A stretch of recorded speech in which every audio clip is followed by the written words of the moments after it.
Breaking చూస్తున్నాం. తెలంగాణలో బీజేపీని చంపేశారా? Bharatiya Janata party cadre కుతకుతలాడుతోందా? రాష్ట్ర అధ్యక్షుడిగా రామచంద్రరావును ఎంపిక చేశాక కార్యకర్తల నుంచి వినిపిస్తున్న ప్రశ్నలు, ఆగ్రహావేశాలు అన్నీ ఇన్ని కావు. అప్పట్లో కీలక సమయంలో బండి సంజయ్ కు చెక్ పెట్టారు. తెలంగాణలో భారతీయ జనతా పార్టీ ఊపు మీద ఉన్న సమయంలో అధ్యక్ష పదవి నుంచి బండి సంజయ్ ను తొలగించారు. ఇది ఒక భస్మాసుర హస్తం లాంటి నిర్ణయమని అప్పుడు ఇప్పుడు చర్చ జోరందుకుంది. ఇప్పుడు తెలంగాణలో బీసీ ఉద్యమం ఉవ్వెత్తున నడుస్తున్న తరుణంలో భారతీయ జనతా పార్టీలో ఇంకెవరికో చెక్ పెట్టేందుకు చూశారనే ఆరోపణలు గుప్పుమంటున్నాయి. చేతిలో మనిషికి పదవి ఇప్పించుకున్నారని ఒక నేతను ఉద్దేశించి ఆరోపణలు బలంగా వినిపిస్తున్నాయి.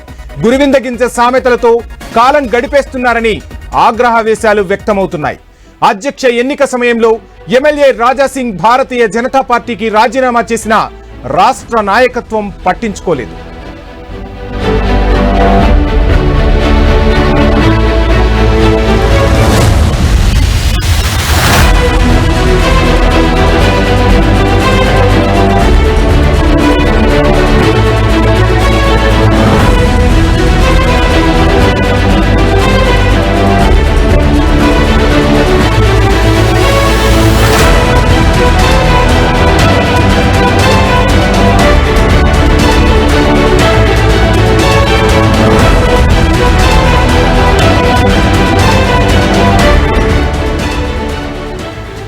పదవి ఆశించిన కీలక నేతలు, ఎంపీలు అధ్యక్ష అభ్యర్థి నామినేషన్ కు దూరంగా ఉన్న భారతీయ జనతా పార్టీ నాయకత్వానికి పట్టలేదనే టాక్ నడుస్తోంది. వ్యక్తిగత కారణాలంటూ అధ్యక్షుడు రామచంద్రరావు ప్రమాణ స్వీకారానికి ఎంపీ అరవింద్ దూరంగా ఉన్నారు. చిన్న ట్వీట్ చేసి సైలెంట్ అయ్యారు. అలాగే నామినేషన్ కార్యక్రమానికి ఎంపీ ఈటెల రాజేందర్ రాలేదు. రామచంద్రరావు పదవీ బాధ్యతల స్వీకారానికి ఈటెల వచ్చినా మౌనంగానే ఉండి వెళ్లిపోయారు. అసలు ఈటెల బీజేపీలోనే ఉన్నారో లేదో అన్నట్టుగా కార్యక్రమంలో ఇతర కమలనాథులు వ్యవహరించారనే విమర్శలు వినిపిస్తున్నాయి.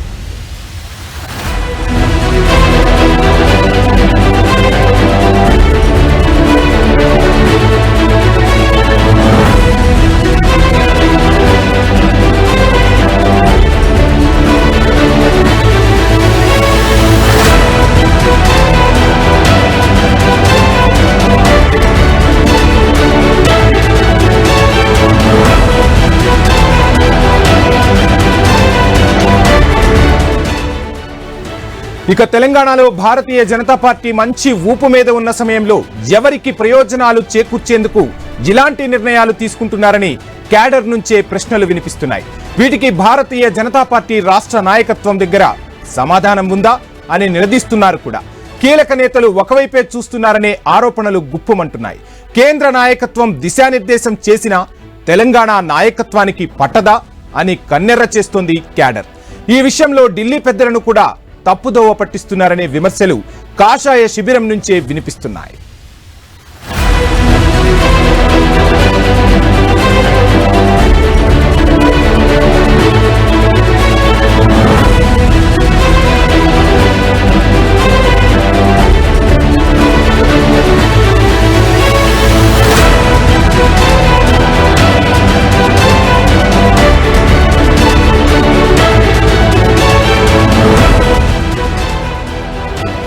తెలంగాణలో భారతీయ జనతా పార్టీని చంపేశారా?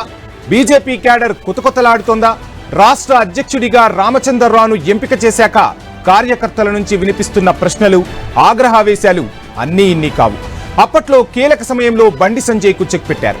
తెలంగాణలో భారతీయ జనతా పార్టీ ఊపు మీద ఉన్న సమయంలో అధ్యక్ష పదవి నుంచి బండి సంజయ్ ను తొలగించారు. ఇది ఒక భస్మాసుర హస్తం లాంటి నిర్ణయమని అప్పుడు ఇప్పుడు చర్చ జరుగుతూనే ఉంది. ఇప్పుడు తెలంగాణలో బీసీ ఉద్యమం ఉవ్వెత్తున నడుస్తున్న తరుణంలో భారతీయ జనతా పార్టీలో ఇంకెవరికో చెక్ పెట్టేందుకు చూశారనే ఆరోపణలు గుప్పుమంటున్నాయి. చేతిలో మనిషికి పదవి ఇప్పించుకున్నారని ఒక నేతను ఉద్దేశించి ఆరోపణలు వినిపిస్తున్నాయి. గురివిందగింజ సామెతలతో కాలం గడిపేస్తున్నారని ఆగ్రహావేశాలు వ్యక్తమవుతున్నాయి. అధ్యక్ష ఎన్నిక సమయంలో ఎమ్మెల్యే రాజాసింగ్ భారతీయ జనతా పార్టీకి రాజీనామా చేసిన రాష్ట్ర నాయకత్వం పట్టించుకోలేదు.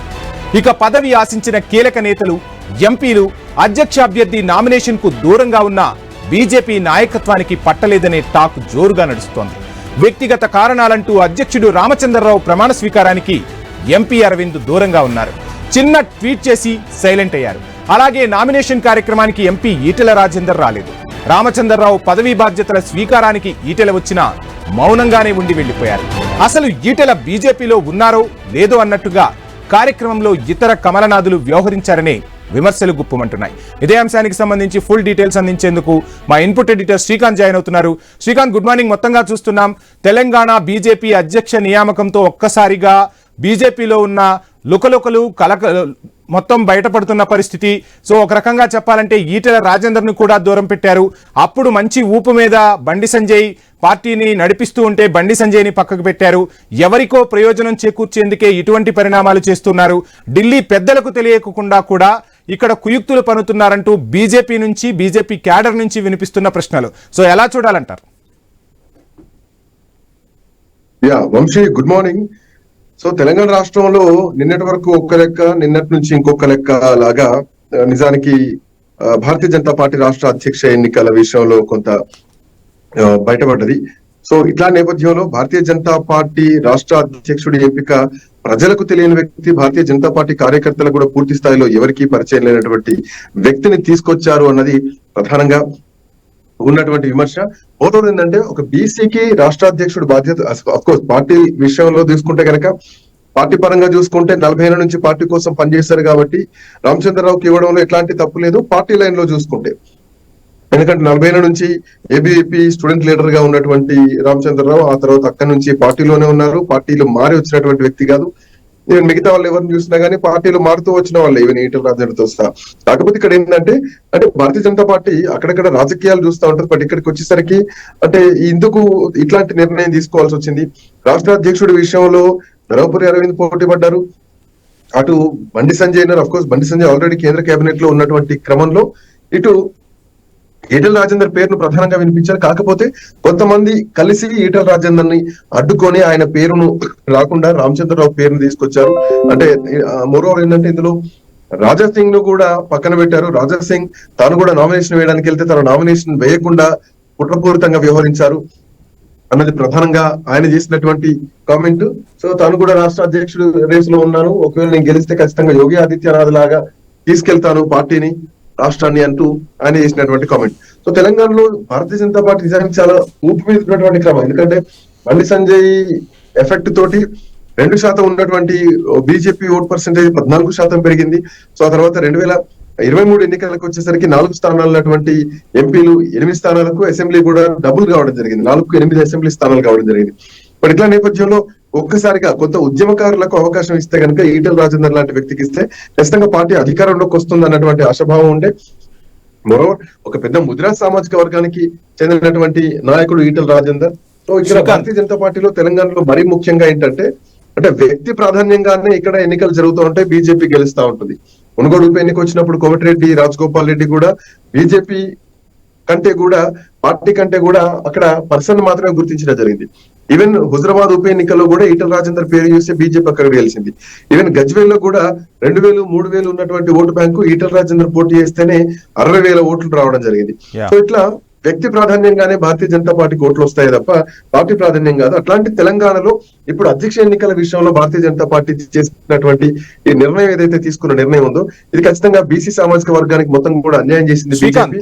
బీసీ సిద్ధాంతంతో శ్రీకాంత్, మీరు చెప్తున్నట్టుగా బీసీ సామాజిక వర్గం చుట్టే ఇప్పుడు తెలంగాణ రాజకీయాలు నడుస్తున్నాయి. ఒకవైపు కులగణనకు సంబంధించి కావచ్చు, ఇటు ఎమ్మెల్సీ కవిత విషయంలో చూస్తే కూడా బీసీ కార్డుతోనే కవిత కూడా ముందుకు వెళ్తున్న పరిస్థితి. అటువంటి నేపథ్యంలో బీజేపీ కూడా బీసీ ముఖ్యమంత్రి అభ్యర్థే ఉంటారు, ఖచ్చితంగా మేము అధికారంలోకి వస్తే బీసీ వ్యక్తిని ముఖ్యమంత్రిని చేస్తామని కూడా ప్రకటించి పార్టీ అధ్యక్షుడికి వచ్చేసరికి ఒక బీసీకి న్యాయం చేయలేదు అనే విమర్శలు కూడా వినిపిస్తున్న పరిస్థితి. సో ఎలా చూడాలంటారు?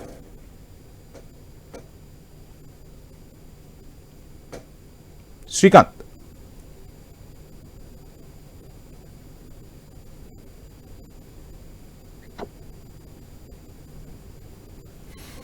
రైట్. మొత్తంగా తెలంగాణలో బీజేపీ అధ్యక్ష పదవి ఒక రకంగా కమలనాథులకు కలవరాన్ని తీసుకొచ్చిన పరిస్థితే కనిపిస్తుంది. తెలంగాణలో భారతీయ జనతా పార్టీలో ఎప్పుడు ఊహించని విధంగా తిరుగుబాటు అయితే వచ్చింది. సో రాజాసింగ్ రాజీనామా చేసిన రాష్ట్ర నాయకత్వం పట్టించుకోలేదన్న అసంతృప్తి అయితే వ్యక్తమవుతుంది. రాజాసింగ్ అడుగులు ఎటువైపు పడతాయి అన్న తరుణంలోనే క్యాడర్ అంతా కూడా అసలు ఏం జరుగుతోంది, ఎందుకు రామచంద్రరావుని ఎంపిక చేశారు. ఒకవైపు శ్రీకాంత్ చూస్తున్నాం మొత్తంగా బీసీ జపం చేస్తుంది తెలంగాణ రాజకీయం మొత్తం. ఈ నేపథ్యంలోనే భారతీయ జనతా పార్టీ కూడా బీసీ ముఖ్యమంత్రిని అభ్యర్థిగా మేము ప్రకటిస్తాం, బీసీ ముఖ్యమంత్రినే మేము చేస్తాము అధికారంలోకి వస్తూ అంటూ చెప్పిన తరుణంలో పార్టీ అధ్యక్ష పదవికి వచ్చే వరకు మాత్రం సమీకరణాలను మార్చేసింది. ఎలా చూడాలంటారు? ఖచ్చితంగా వంశీ, పార్టీ తీసుకున్నటువంటి అంటే ఎవరి శ్రేయస్సు కోసం ఎవరి మెప్పు కోసం ఈ నిర్ణయం తీసుకున్నారు అన్నది ప్రధానంగా ఇక్కడ ఆలోచించాల్సినటువంటి విషయం. అంటే కేవలం రానున్నటువంటి కాలంలో కేసీఆర్ కు పొత్తుతో ఉండడానికి, కేసీఆర్ కు మద్దతు ఉండడానికి, అంటే ఈ దక్షిణ భారతం మొత్తం కూడా సదరన్ స్టేట్స్ అన్ని కూడా ఎక్కడ కూడా కూటమితోటే ఉంటుంది. ఈవెన్ ఏదో బీహార్ లో కూటమే, ఇటు తమిళనాడులో ఏడీఎంకే తో పొత్తు పెట్టుకుని అక్కడ కూడా కూటమిలో ప్రభుత్వాన్ని ఏర్పాటు చేయాలనుకుంటున్నారు. ఇటు అఫ్ కోర్స్ కర్ణాటకలో అంటే కాంగ్రెస్ పార్టీ ప్రభుత్వం ఉంది, అటు మహారాష్ట్రలో మహాయుతి కూటమిలో అధికారంలో ఉన్నారు బీజేపీ, ఇటు ఆంధ్రప్రదేశ్ లో తెలుగుదేశం పార్టీ జనసేన కూటమిలో అధికారంలో ఉన్నారు. సో ఇట్లాంటి నేపథ్యంలో రేపొద్దున తెలంగాణలో కూడా మళ్ళీ కూటమి ప్రభుత్వం కేసీఆర్ కు మద్దతుగా, అంటే కేసీఆర్ బాగు కోసం, కేసీఆర్ తో పొత్తు కోసమే ఇట్లా అధ్యక్ష ఎన్నిక విషయంలో బీజేపీ తనంతట తానే సెల్ఫ్ గోల్ చేసుకుందా అన్నటువంటి వాదనలు కూడా వినిపిస్తున్నాయి. బీజేపీ బీఆర్ఎస్ లో ఒక మ్యాచ్ ఫిక్సింగ్ చేసుకున్నాయి అన్నది కూడా ఇప్పుడు ఇక్కడ కాంగ్రెస్ పార్టీ చేస్తున్నటువంటి ఆరోపణ.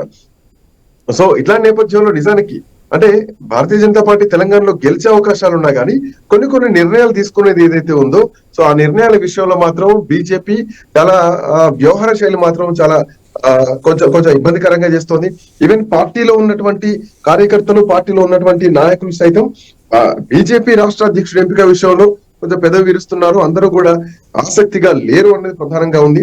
అయితే ఇక ఈటల రాజేందర్ విషయానికి వచ్చినా, రాజాసింగ్ విషయానికి వచ్చినా వాట్ నెక్స్ట్ అనేది ఇక్కడ ప్రధానమైనటువంటి ప్రశ్న.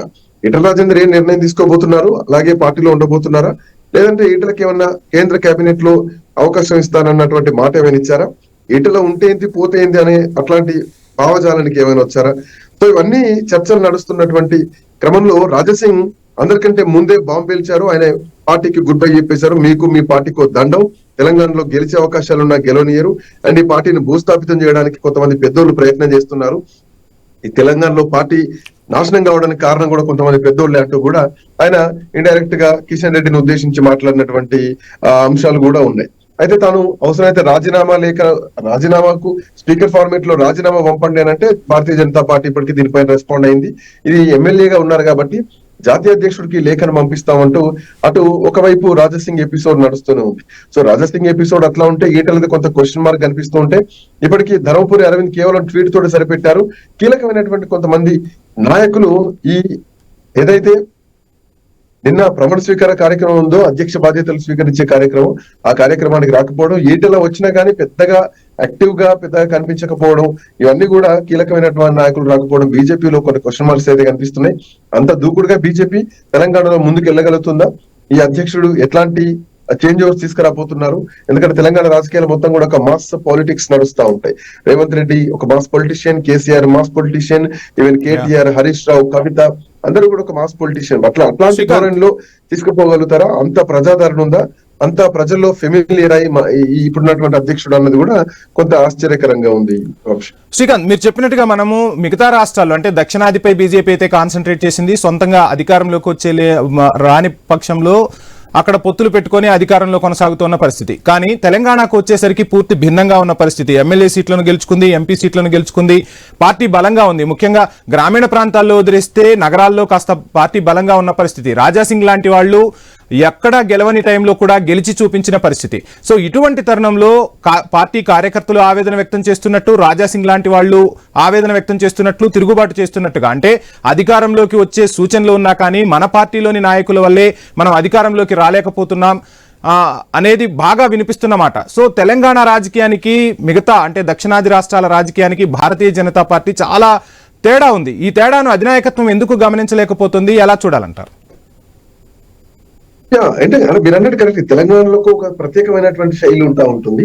ఎందుకంటే ఇక్కడ రాజకీయాలు ఖచ్చితంగా వేరు. ఎందుకంటే అస్తిత్వం కోసం పోరాడినటువంటి నేల, అండ్ మొదటి నుంచి తెలంగాణలో ఏదో ఒక పోరాటం కొనసాగుతూనే ఉంటుంది. రైతు పోరాటం కానీ, ఆ తర్వాత సాయుధ రైతాంగ పోరాటం కానీ, ఆ తర్వాత తెలంగాణ తొలి దశ ఉద్యమం గాని, ఆ తర్వాత తెలంగాణ మలిదశ ఉద్యమం గాని. సో ఇట్లా ప్రతి ఫేజ్ లో ఏదో ఒక ఉద్యమం తెలంగాణలో నడుస్తూనే ఉంది. సో ఇప్పుడు మళ్ళీ అట్లాంటి సిద్ధాంతం ఇంకోటి కనిపిస్తోంది. తెలంగాణలో బీసీ ఉద్యమం రాబోతోంది. సో బీసీ ఉద్యమం ఆల్రెడీ నడుస్తుంది, ఇది కూడా రాను రాను తీవ్రతరం కాబోతోంది. సో ఇట్లాంటి పరిస్థితుల్లో భారతీయ జనతా పార్టీ ఈ అడుగులు వేయడం అంటే ఇక్కడ ఇంకొక పాయింట్, అధ్యక్ష ఇప్పుడు ఎవరినైనా బీసీని అధ్యక్షునిగా పెడితే ఈటల రాజేందర్ పెట్టినా లేదంటే అరవింద్ పెట్టినా ఇక అధ్యక్షుడు ఫైనల్ అని చెప్పినట్టే.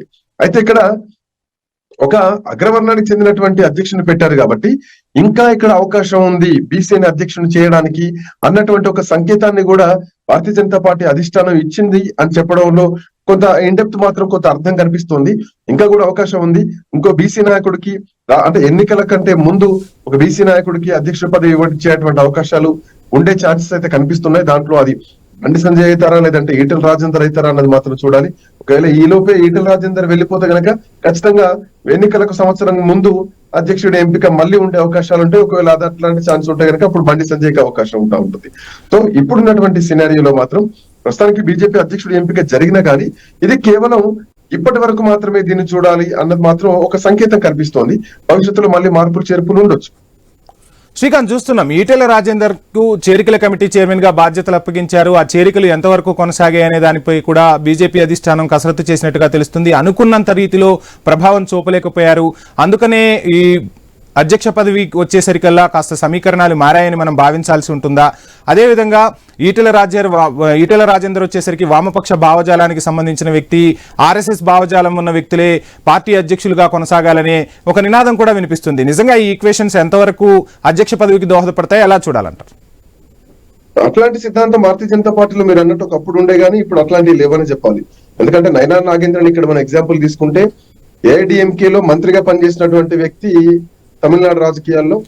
సో ఆయన ఏఐడిఎంకే నుంచి భారతీయ జనతా పార్టీకి రావడం, పళనిస్వామి ముందే వెళ్లి అమిత్ షాను కలవడం.